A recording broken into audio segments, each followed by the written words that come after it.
It's a look at the Tomb of the Unknown Soldier in Arlington, Virginia on this Veterans Day. We are thinking, of course, of everyone who have served this country and everyone who ultimately gave their lives for this country. And their families who make the commitment as well. Yeah. I think it's such a good time to remember this is so much more than a day that things are on sale or the bank is closed and you don't get your mail.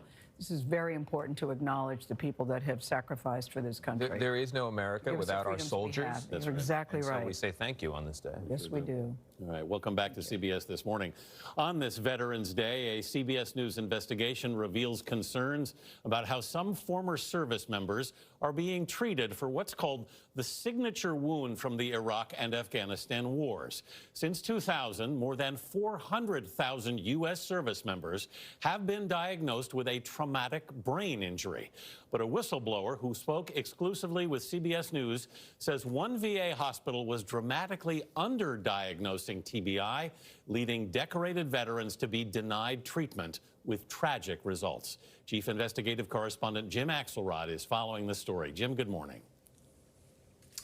Good morning. The VA Medical Center we are focused on this morning is in New Orleans, and that's where a whistleblower worked who's speaking out for the first time, telling CBS News that from 2009 to 2019, doctors at the Southeast Louisiana Veterans Healthcare System failed to properly assess hundreds of combat veterans for traumatic brain injuries. On the front porch of this home in Franklinton, Louisiana, Daniel Murphy decided he could take the pain no longer. And so, on August 21st, 2017, this 32-year-old retired Army sergeant who did 5 decorated combat tours in Afghanistan and Iraq hanged himself. Do you blame the VA for what happened to your brother? Absolutely. Jim Murphy was Daniel's older brother. I've been fighting this for a long time to try to get closure, hold someone responsible, because my brother should be here. Sergeant Murphy's combat mission was detonating explosives. Honorably discharged in 2013 after more than a decade of service, he suffered symptoms of post-traumatic stress disorder, insomnia, anxiety, a feeling the enemy was lurking nearby. But Jim Murphy told us there were also signs of brain damage, like memory loss. It's like, Danny, it wasn't like that. And he's like, are you sure? He couldn't remember basic stories of your childhood? Not at all. We could sense that something was wrong. He knew something was wrong with himself. You feel different. Until last month, Dr. Frederick Sauter ran the Family Mental Health Program at the New Orleans VA.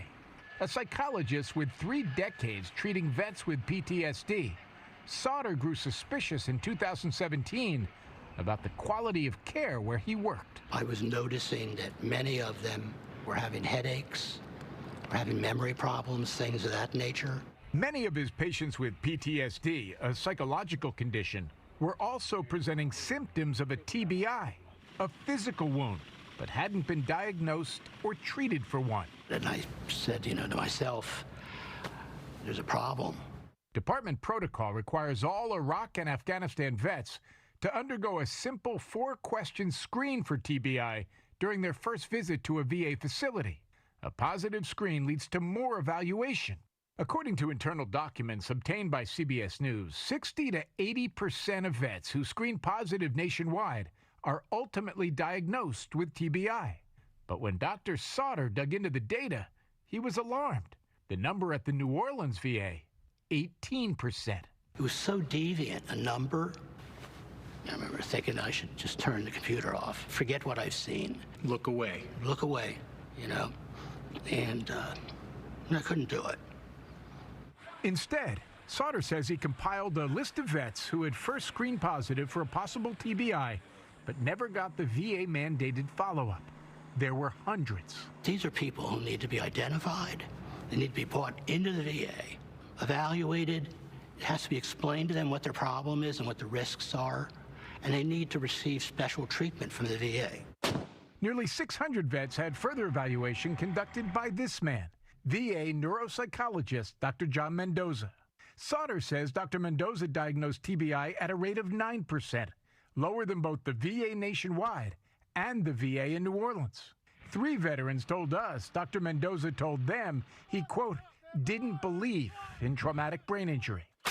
So how can you have doctors working at the VA who don't believe in something that the DOD has called the signature wound? Said something terribly bad about our VA. He hated that place. Hated the VA, hated all the doctors. Why? No one ever heard him. Two VA sources confirmed Daniel Murphy reported he'd been diagnosed with a TBI years before when his Humvee hit an IED. Dr. Mendoza's notes also indicate Murphy complained of memory loss. And yet, while Dr. Mendoza diagnosed PTSD and depression, he wrote, there was nothing presented to suggest possible TBI. Without a TBI diagnosis, there would be no TBI treatment. 6 weeks later, Danny Murphy took his own life. The last thing that my brother texted me was, hope to talk to you later. It was that evening that he hung himself. And it's haunting. I see the pain. Yeah, I miss him. Dr. Mendoza did not respond to our request for comment. We can tell you he retired in 2017, several months after he saw Daniel Murphy. The VA declined our request for an interview, but in a statement to CBS News, the department said it is, quote, committed to safe, well-coordinated care for those who have sacrificed for our nation. Tomorrow, we'll tell you what happened when Dr. Sauter raised his concerns to VA leadership, a story that may be even more disturbing than what we saw today. Wow, Jim, this story the story itself is haunting and so upsetting. How strong are the links between traumatic brain injury and suicide? Anthony, that's the context this whole story is unfolding in, because research shows vets with traumatic brain injuries are more than twice as likely to die by suicide. And Dr. Sauter told us his fear is that there are many more Daniel Murphys out there. All right, Jim, we'll look forward to your report tomorrow. Thank you.